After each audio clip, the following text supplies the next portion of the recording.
It is 2 in the morning. You are standing in a narrow lane off Cheapside, a passage barely wide enough for 2 people to pass each other without touching. The cobblestones under your feet are wet. They are always wet, not from rain. The smell hits you before you can identify its components. Something sharp, something thick, something that coats the back of your throat and does not leave. Then you hear it, the wooden wheels on cobblestones, the soft grunt of a man working in the dark, and the slosh of liquid in a large wooden barrel mounted on a cart. The Nightsoil man is making his rounds. He has been doing this since midnight. He will work until dawn. Every house on this street, every house in this city, has a privy vault beneath it, a brick-lined pit that collects what the household produces. When the pit fills, it does not empty itself. That is his job. He and his crew lower themselves into the vault with buckets. They fill the buckets. They carry the buckets up. They empty the buckets into the barrel. They lower themselves back down. They will do this for 12 hours. And when they are done, the barrel will be carted to the edge of the city, and the contents will be sold to farmers as fertilizer. The system functions. The system has functioned for centuries. The system also explains why London, in 1750, smells the way London smells. The kind of detail you just stepped into, the 2 in the morning, the cobblestones, the barrel, that is what this channel is built on. If this is your first time here, subscribe now to The Past Restored. Every episode reconstructs a moment in history that the textbooks summarize in a sentence.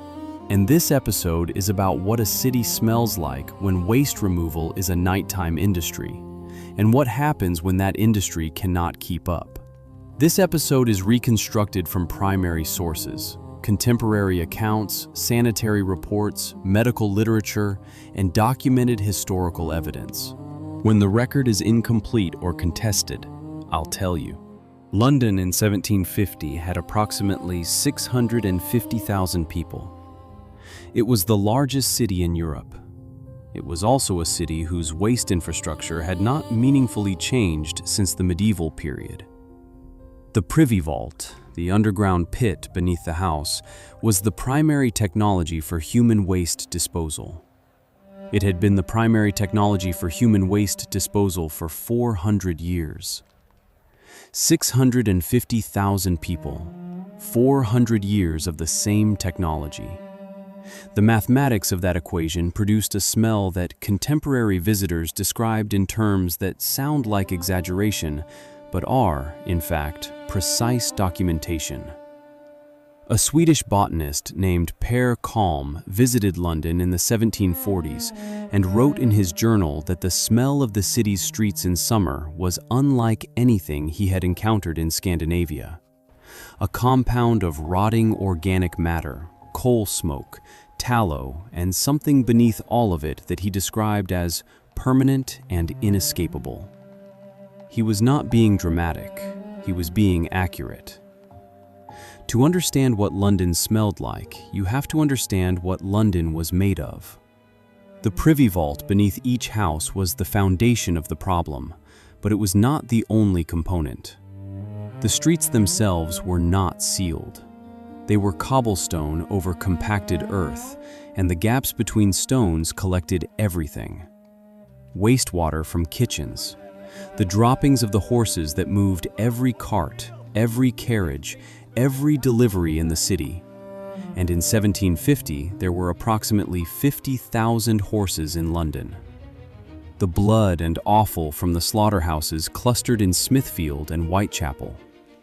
The discharge from the tallow chandlers, the tanners, the dyers, all the industries that produced the goods the city consumed, also produced the byproducts that the city had no system to contain.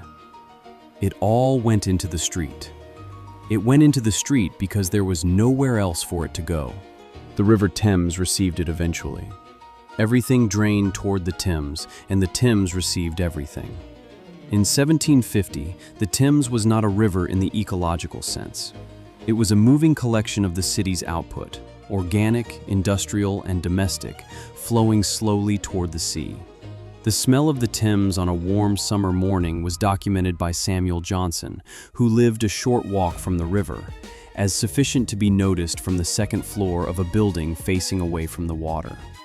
The Nightsoil trade was the city's primary attempt at managing the problem, and it was more sophisticated than it sounds. The men who worked the trade, called gong farmers in earlier centuries, Nightsoil men by the 1800s, operated under a regulated system. They had licensed routes. They paid fees to the parishes for the right to collect. They sold the contents to agricultural middlemen who supplied farms in the counties surrounding London. The economics worked because human waste had genuine value as fertilizer. The nitrogen content of Nightsoil was understood empirically, even if the chemistry was not. But the system had structural limits. The privy vaults of the poor were rarely emptied on schedule. A vault emptying cost money, paid by the householder. For families in the cheapest lodgings in the rookeries of St. Giles, Seven Dials, or Bermondsey, the cost was prohibitive. Vaults overflowed into cellars. Cellars flooded into the street level.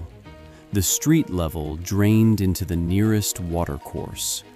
The nearest watercourse in much of London was a ditch or a buried stream that eventually reached the Thames.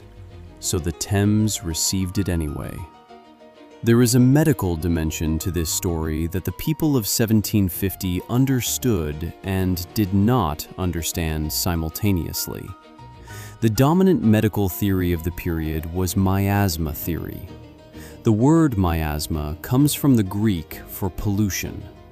The theory held that disease was caused by bad air, specifically the kind of air produced by rotting organic matter. The smell itself was understood as the disease vector. The worse the smell, the greater the risk of illness. In one sense, miasma theory was wrong. The mechanism was incorrect. Smell itself does not cause disease. In another sense, miasma theory pointed at the right problem by accident. The conditions that produced bad smells, dense organic waste, contaminated water, overflowing privies, were the same conditions that produced cholera, typhoid, and dysentery. The smell was not the killer, but everything that produced the smell could be, which created a strange protective logic. The Nightsoil men, who spent their working lives immersed in the worst of what the city produced, had lower rates of cholera mortality than the general population during the outbreaks of the early 19th century. Not because the smell protected them, because decades of low-level exposure had given them partial immunity to the pathogens in the material they handled. The city's most dangerous workers were, in a specific epidemiological sense, its most protected. The story of London's smell does not resolve cleanly in 1750. It resolves, partially, with what happens a century later. In 1858, a summer of exceptional heat baked the Thames at low tide. The combined effect of the river's contents and the temperature produced an event that London's newspapers called the Great Stink. Parliament, whose windows faced the Thames, had to suspend sessions. The curtains were soaked in chloride of lime in an attempt to suppress the smell. It did not work. The Great Stink produced what decades of disease reports had not: political will. The Metropolitan Board of Works commissioned Joseph Bazalgette to design a sewage system for London.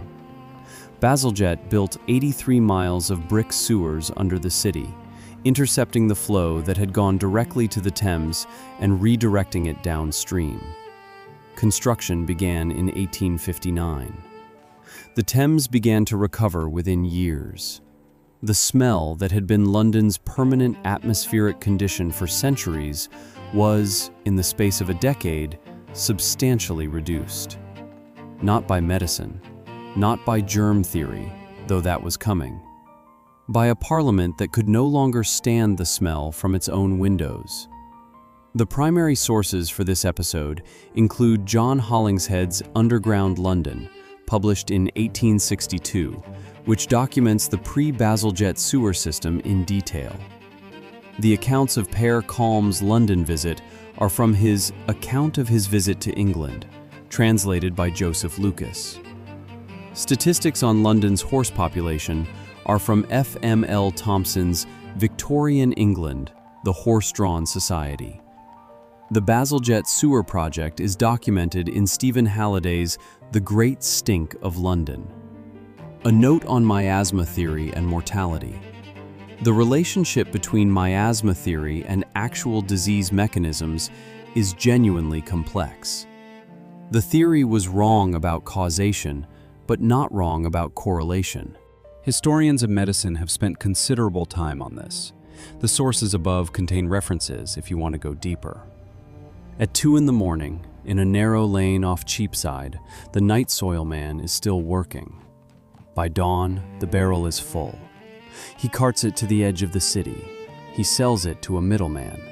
The middleman sells it to a farmer. The farmer spreads it on a field. In 6 months, that field will produce wheat. The wheat will be baked into bread. The bread will be sold in London. The city consumes itself and does not know it. Next week, the face that killed the Queen. In 1558, Elizabeth I inherited the English throne and a beauty standard that required skin so white it was impossible to achieve naturally. The solution was a paste made from white lead and vinegar. The solution was also a slow poison, and the longer you used it, the more you needed it, because it was destroying the skin it was meant to perfect. If this episode changed how you think about what cities are built on, that like and subscribe tells the algorithm that this channel belongs in more people's feeds. See you in the next archive.